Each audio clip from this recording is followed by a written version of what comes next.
Hello, guys. Welcome to the show. I hope every one of you is doing just fine. So, how are you feeling with the Nation Cup? Like, how is the Nation Cup going your way? Is it as you expected, or has there been some disappointment from the teams? The Cameroonian football team lost to Senegal 3-1. And oh boy, everyone in Cameroon is so angry. There's one thing with most Cameroonians that I have observed throughout the years, right? When they are leading, when they are winning, then everything is fine. But as soon as they start losing, then all bets are off, right? As soon as things start going against them, then it's either the match is rigged, it's either the referee is biased, or the the coach didn't do a good job. And now the coach who used to be like a royal model in Cameroon, I mean Ringo Besson, because he used to be a player for the national team before becoming the coach of the national team, is under fire. The guy is being crucified. But either way, I hope that the games bring along peace, joy, and prosperity to the African continent. Because remember, sports or a game like football is a game of friendship. It's meant to bring together people from all over Africa. So, enough sports for the day. Let's run through some major news making the headlines from our beloved continent, Africa. So, let's begin. Niger military tribunal grants release of deposed president's son. Yeah, that the courts in Niger has decided to grant a release to the son of the deposed leader, Mohamed Bazoum. The father and son were under house arrest since the coup, and they have decided to release the son. So let's continue with the article. Niger's military tribunal has granted provisional release to Mohamed Bazoum Salem, the 23-year-old son of ousted President Mohamed Bazoum, from house arrest in the capital, Niamey. The tribunal made this decision on Monday, as stated in an official release. Well, that's great. That's great. We are happy to see that the young guy has been released.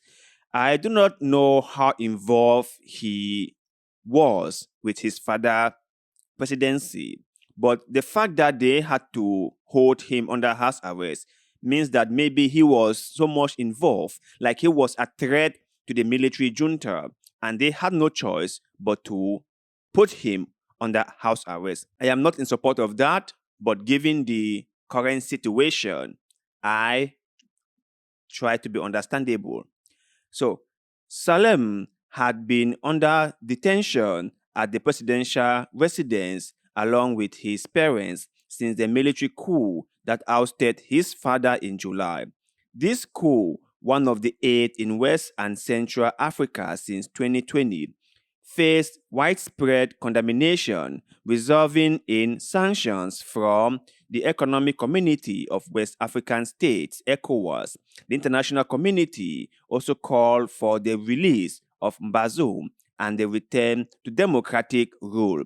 Well, I think that is past time by now, that is really past time. I do not think that democratic ruling should be the only thing we glamour for in Africa. There are a lot of things we could look towards to. A lot of things that we could fix in Africa. Not necessarily democracy, though it's important, but it's not like the main priority of the people in Niger.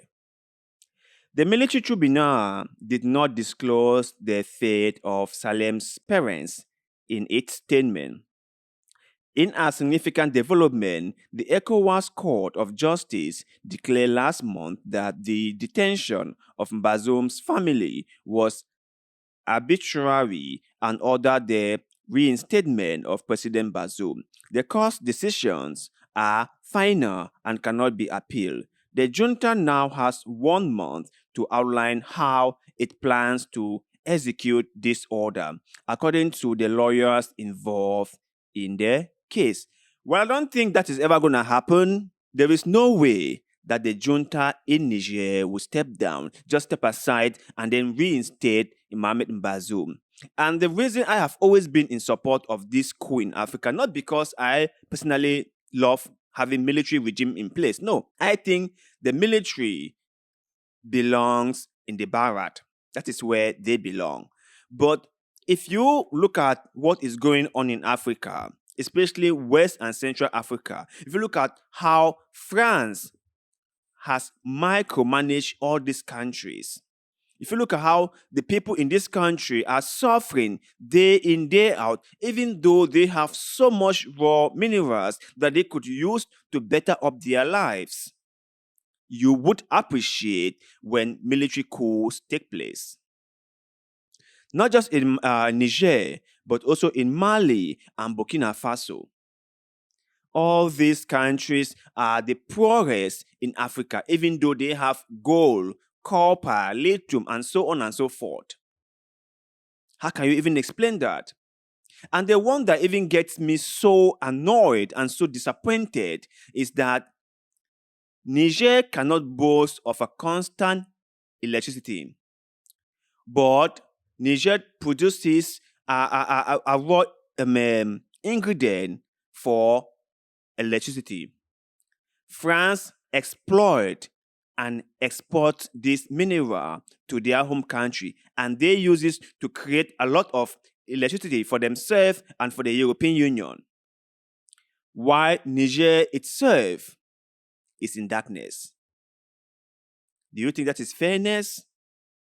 Do you think that is just? Do you think that is okay? No, it's not. It is totally unjust. And people in Niger deserve better. But let's move on to the second story for the day.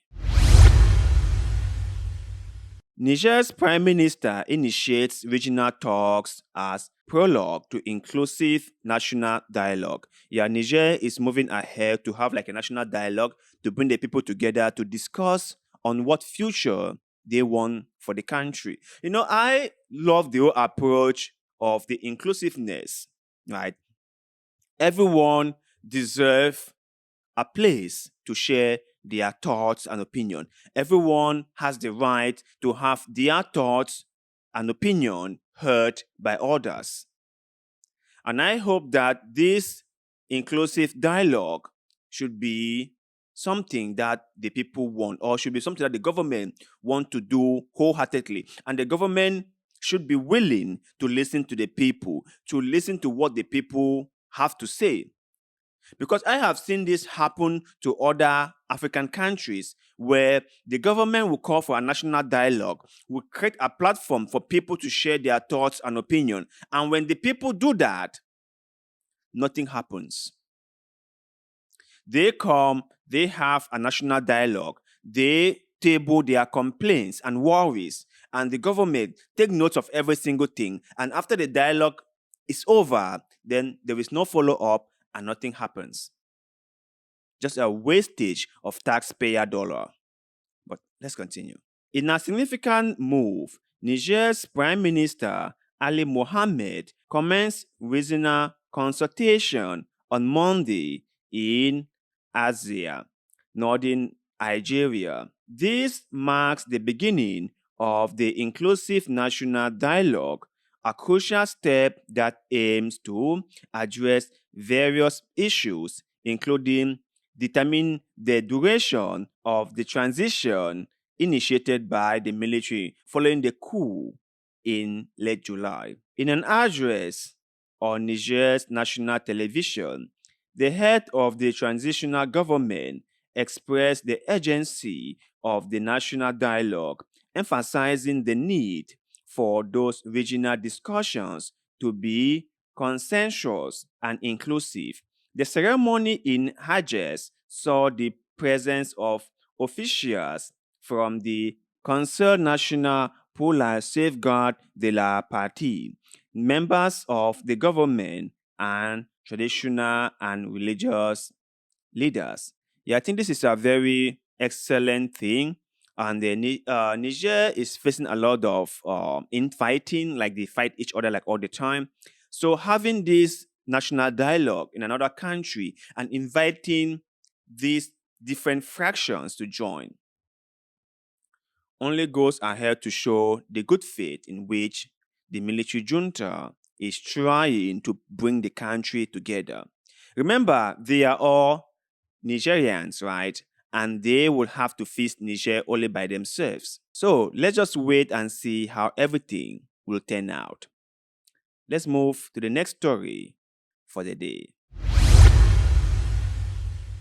I won't run again for president, Josh Weah. Yeah, Josh Weah went in for a second term, but unfortunately he lost. And so he has decided not to go in again. I think this is really great because look at him. He's quite young if we have to compare to other African leaders. And he is just saying that he's not going to go in for um, election anymore, which I really appreciate. And I hope that many African leaders would learn from his example. Some other countries like Senegal and Cote d'Ivoire, where presidents are supposed to have just 2 terms, are trying to change the constitution to let them run indefinitely. Some countries in West Africa have successfully done that, and now they have no term limit. It's quite a shame. So let's continue. Liberia's outgoing president, George Weah, has confirmed he will not seek re-election in 2029 following his recent electoral defeat. The former international footballer, who was elected in 2017, conceded defeat in November to Joseph Bokia. Speaking to church congregants on Sunday near Monrovia, Weah stated he would be 63 in 6 years, and as his retirement age is 65, he has no plans to be active in politics beyond that age. He emphasized the need for time with his family and expressed gratitude to Liberians for his presidency, pledging to promote peace and prosperity in the country. Weah did not disclose his plans but affirmed his party, the Congress for Democratic Change, would remain a strong opposition. That is excellent. You see, this is what we expect in Africa. Leaders who come in serve their people, and when their time comes, they move out. Leaders who come in did their job and move out. Leaders who organize free and fair election, and when they lost, they go quietly. They concede to defeat and go quietly. Unlike leaders in West and Central Africa who will manipulate the votes, who will stage all kinds of